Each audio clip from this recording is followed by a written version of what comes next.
I'm going to be talking to Carly Penrose, who from the Investigative Journalism Foundation, about a piece she did last week titled Canada 2020, the team behind Canada's Liberal Party. And I want to explain to my audience why we're doing this interview. So I would argue, and I have argued, that Canada does not have an energy strategy. It really doesn't even have an economic strategy. The new Prime Minister, Mark Carney, PhD in economics, is essentially the response to Trump is to build big projects, and that means corporate Canada is involved. How else can you build, an LNG plant? The problem is, and this comes out over and over again in our work on the energy transition, is that incumbents impede change. They want to do what they've always wanted to do. And during a period of intense change, like we're going through now, you need to have a government with a strategy that says very clearly the role that the incumbents play so that they're not driving the bus. They're just one of the passengers on the bus. And China's done it. Joe Biden did it. Europe is doing it. We are not doing it. And corporate Canada, we're putting them in the driver's seat of the bus. And I'm arguing that that is not the right way to go. And when I saw Carly's article, I thought, aha, here's another example of corporate Canada exerting influence on Canadian policy. So after that long windup, Carly, welcome to the interview. Thank you for having me. Give us an overview of Canada 2020. Yeah, Canada 2020 is a think tank. It's been around for a while. It's run by some very powerful people who have, I should say, it was started by some very powerful people who have long links to the Liberal Party. And it suggests public policy ideas and hosts conversations and works with some very powerful corporate partners as well.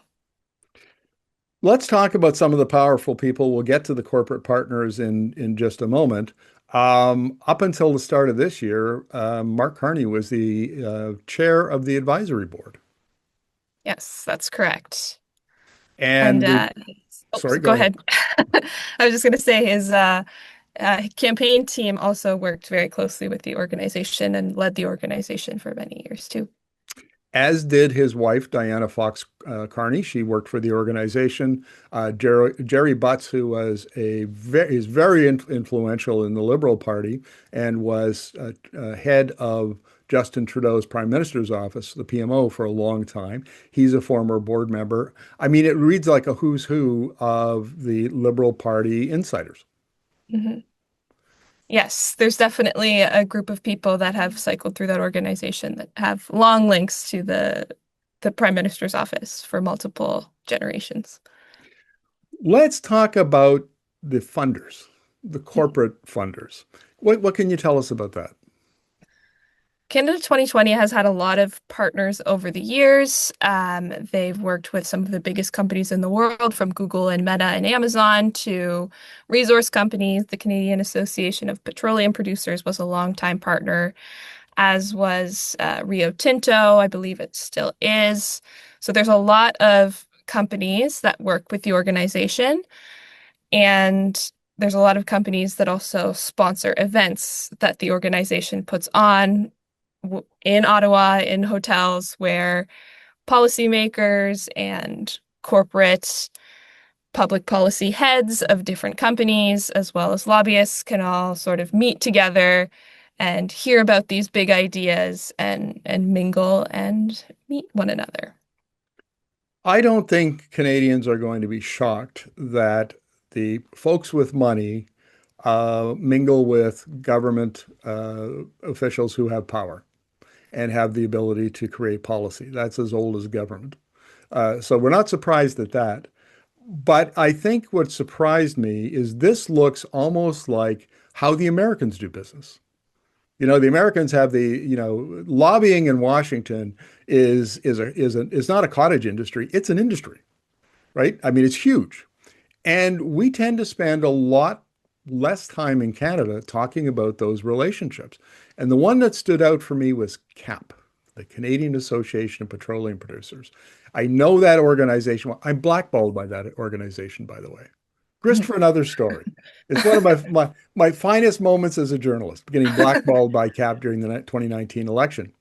But the point here is that these folks, and CAP in particular, lobby government all the time. And lobbying takes relationships. And where do you build relationships? Partly in Canada 2020. Yes, I study lobbying. That's sort of my beat at the Investigative Journalism Foundation. So I do a lot of work looking at both formal lobbying that appears on a registry, but also these other types of opportunities for people to meet that don't necessarily get recorded by registries, but definitely happen in Ottawa. And it's one of those things where you know it's probably happening, but you don't see as many examples of it as a member of the general public. And these types of events, conferences, things like that are opportunities for meetings to happen and handshakes to occur. Yes, nobody invites journalists to these meetings. I don't know why. It's very Shocking, funny. huh? Yeah, it is. Um, let's. Now I'm curious about the oil and gas industry, and maybe even the energy. If we think about energy writ large, electric utilities, particularly in Alberta, there are the number of private utilities and some in Ontario. How do they lobby the government? There could be a whole number of ways that they do. Of course, there's pre-recorded meetings where you ask a public office holder if they would like to meet with you, and then you have a meeting. That's pretty basic. That shows up on registries most of the time. But there's also public influence campaigns, different types of messaging that you can put out on social media or in the public. Targeted stories, things like that, that draw people in. There are informal ways of meeting people or happening to see a public office holder at their favorite coffee shop that you know that they frequent on Tuesday mornings at 9:30 in the morning, like that kind of thing. And through think tanks. Think tanks create policy ideas, they invite public office holders, they do research. And so if they have certain partners that are interested in a specific type of research, they may do that research. That's not to say all think tanks do that, but there are some influences that happen to anyone when your partners are funded or funders are interested in a certain area, then they may lean towards that type of research in the future, which could trickle through to public office holders. And we should be very clear here that the all kinds of think tanks have this kind of access Yes. and influence. We see on the clean energy side, there are a number of think tanks who do research, and they're they're not public facing out to Canadians. They're government and policy facing, and that's where they'll produce a report on the importance of clean electricity to the future of Canada, and then they'll go out and they'll lobby the various departments and the ministers and the bureaucrats and so on. That's partly where the government gets its ideas.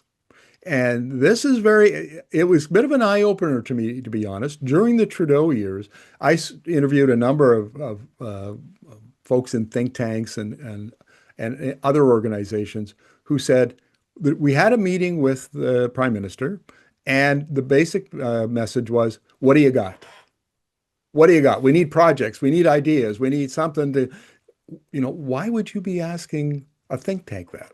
Mhm. And I don't think that Canadians understand sometimes the ability of these folks to actually influence policy, because the government doesn't always have strategy or policy. Mhm. And I will say on that note, if a public office holder requests a meeting with a certain group, that does not need to be recorded in any kind of lobbyist registry because the office holder is requesting the meeting versus the other way around. So those types of meetings may not show up on the transparency registries that we have. So, do we know who were some of the organizations that were corporate funders of Canada 2020? Can you name names? Yes, they post their partners on their website. It changes every once in a while. Google and Facebook were long-term funders. They have since been removed from their websites, but they were for many years. Um, Rio Tinto, I think I mentioned. I haven't checked their website. It changes pretty frequently. I know that Amazon was for a while, and uh, various mining companies, tech companies, sort of a lot of big names that you see will show up on that website. Is it fair to say then that Canada 2020, it sounds to me like its funding comes from a who's who of corporate Canada?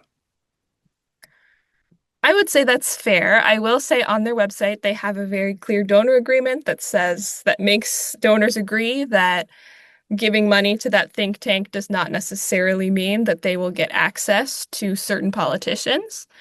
So they do have that disclaimer on their website. But I would say that a lot of the people who partner with their organization are very powerful. And a who's who is would be one way to put it, yes. Sure. And I can see why in the agreement they would have that clause, Mhm. because the one thing you don't want to be perceived is selling influence. Yes. Correct? I mean, that's is that the reason behind it? You're nodding, so I'm assuming that that's correct. And to abide by certain rules of nonprofit corporations, yes. Okay, nonprofit corporations, but what are the public rules? What are the around this sort of thing? They are pretty amorphous, I would say. This think tank is operating as independent from a specific political party in the official sense. And they are not public office holders themselves. They are not registered lobbyists, although some of their members are. Um, so there aren't a lot of rules for think tanks when it comes to these kinds of events. And I think we should point out that this is not necessarily, evidence of some evil plot. This is Yeah. how business gets done in Mhm. Canada at the federal government level. And there's lots of this is not it's it's not illegal. It's perfectly legal. Mhm. It's not even unethical necessarily, though, lots of environmental organizations, take umbrage at CAP's influence uh, through lobbying. But nevertheless, that's what corporate Canada gets to lobby as well as environmental groups. Mhm. And who is better at it comes out in the wash. The problem here, and I can't state this enough, is that if you look at where the government is going, the government has to get someplace in a hurry. It's got to build, build, build in a hurry. So look at its major projects office. It's got Don Farrell, who is like the, longtime member of corporate Canada, uh, former CEO of TransAlta, former CEO of Trans Mountain Corporation, the Crown that built TMX. And it's that influence that on the government, on its choice of projects that get chosen, and there'll be a lot of government money attached to that in one way or another. That's the concern here, because it's the folks in the C-suites that are doing the influencing, and maybe not other folks who should be also be at the table. Yeah, I mean, as you mentioned, these events that are hosted in Ottawa, if the government says they want to keep building, it's important to have those voices at the table. And so it's, again, nothing necessarily wrong with it, but it shows who is able to be at the table in the first place. Well, Carly, thank you very much for this. We're going to keep reading your work, and we'll have you back because I suspect that Canada 2020 and other, lobbying organizations and so on are going to play a big role in this build strategy, the One Canadian Act and the Major Projects Office. And I think this is important information for Canadians to have. So thank you very much for this. Thank you for having me.